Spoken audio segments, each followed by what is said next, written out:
안녕하세요. 일본 반응 팩트TV입니다. 중국 대련에서 일본 교토 거리를 그대로 재현한 테마파크가 여론의 문매를 맞고 영업 정지를 당했다고 합니다.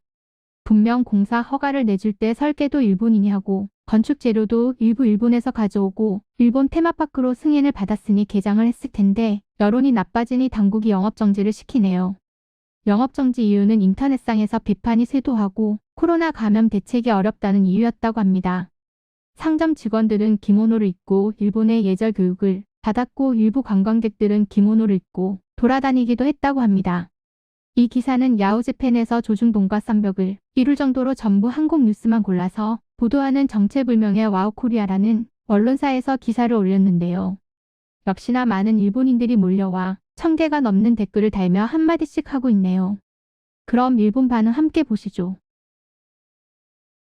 이 기사는 한국 미디어 보도인데도 지난 며칠 동안 중국 언론에서도 큰 화제가 돼서 중국 검색 사이트 바이두를 봐도 검색학 워드 랭킹에서 상위에 들어갈 정도다. 현지 보도에 따르면 대련 풍정거리는 부지 면적이 약 63만 평방미터 당나라 수도 거리 풍경과 일본의 현대 교토 거리 풍경을 융합시킨 상업시설로 지금까지 광동성 불산과 소주 등에서 만든 일본 거리와는 규모와 투자면에서 크게 다르다. 영상이나 사진을 봐서는 교토의 기요미즈테라로 가는 참배기를 따라 늘어선 기념품 가게 같은 느낌이다. 중국 SNS에서 이 기사와 같이 반대 의견이 산발적으로 보이지만 다른 한편으로는 지역경제에 공헌할 수 있다 등 찬성 의견도 볼 수 있어서 논의가 상당히 비등비등한 상황이다.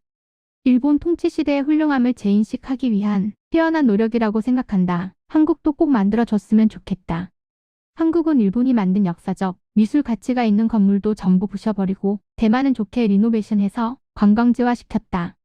통치시대는 조선 민족으로서의 민족성을 박탈한 것도 아니고 존엄성을 유지시키고 한글도 쓰게 해줬더니 일본을 악의 축으로 선전하는 것에 분노를 느낀다. 인프라, 기술, 교육 기반 제도 등을 충실히 해줘서 한국이 이렇게 된 것도 일본 덕분인데 분수를 모른다고 밖에 말할 수 없다.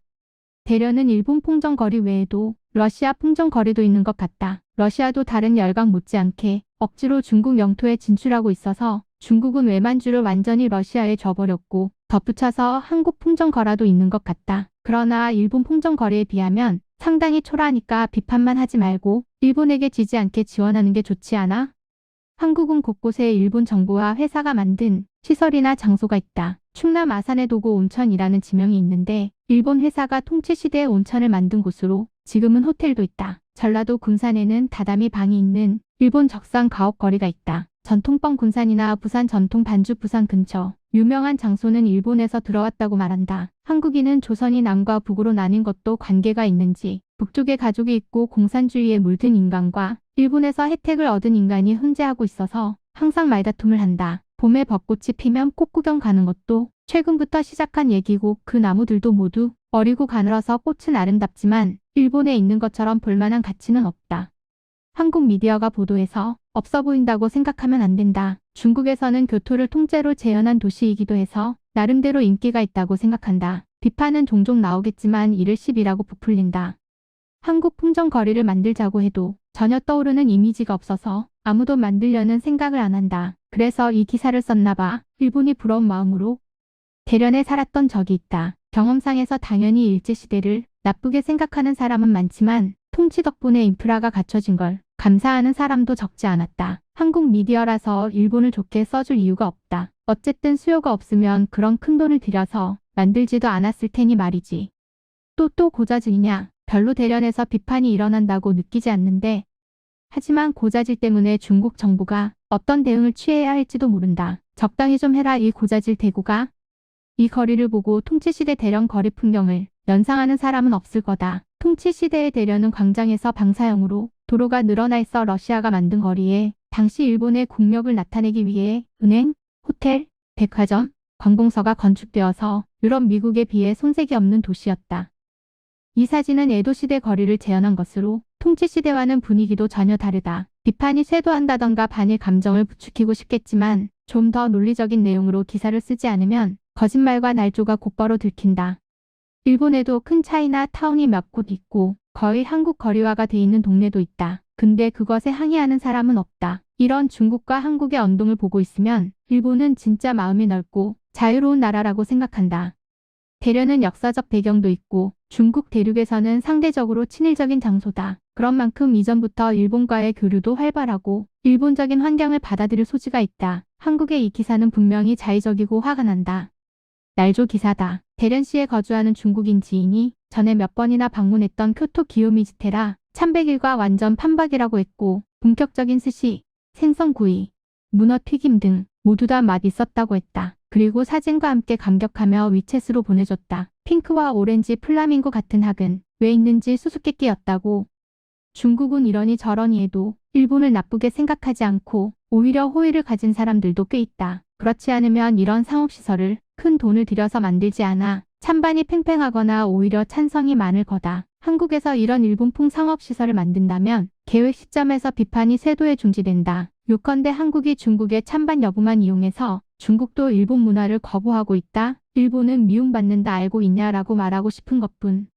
비판 쇄도는 반일에 왜곡된 한국의 희망사항. 중국 개발업체가 1,000억엔 규모의 투자를 한 것은 당연히 팔릴 것을 기대한 거다. 중국인들은 자신들이 잃은 당나라와 송나라 문화가 일본 교토에 남아있다고 생각한다. 그것을 중국에 재현하는 것에 저항이 적다. 단지 많은 사람들이 조금 착각하고 있는 게 대련과 하얼빈구 만주의 도시는 꽤나 많이 일본에 의해 건설되었다. 러시아가 아니다. 물론 러시아의 영향은 조금 있었지만 일본이 러시아풍의 건축물을 지어 러시아풍의 경관을 남겼다. 현재 일본에 비행기 타고 가는 게 귀찮게 되었고 일본 좋아하는 중국인들이 돈을 쓰고 싶은데 그 녀석들이 일본에 가서 돈 쓰지 않아도 될 정도로 중국에서 만드니 좋은 거 아냐? 일본도 스페인 마을 등 외국을 모방한 테마파크 있잖아. 지금까지 2번 정도 간 것 같다. 아무튼 규모는 중국에 미치지 않지만 일본은 평지의 공터가 적으니까. 아무튼 대한민주주의 인민공화국이 연합뉴스가 소스인가? 어디까지가 진짜인지 진위가 의심되는데 그런데 비판이 있는 건 당연하지만 중국에서는 일본식 꽃 구경이나 그 장소가 인기라는 말이 있는데 이거 SNS에서 본 바로는 방문한 사람들이 대체로 호의적인 내용이었다. 중국이니까 인구도 많고 이런 게 싫은 사람도 나름대로 많겠지만 그런 사람들이 인터넷에서 큰 소리를 내고 있는 것 같지는 않다. 통치시대를 기억하라는 말을 하려면 우선 시내에 남는 일본 통치시대에 지어진 건물의 존재에 항의하라는 말이 된다. 중국에는 많은 건물이 남아있군. 대만도 남아있고 한국도 있었을 것 같지만 조선전쟁으로 대부분의 건물이 없어졌다. 남은 건물도 일제가 어쩌고 저쩌고 하면서 파괴시켰다. 빨리 단교하고 싶다.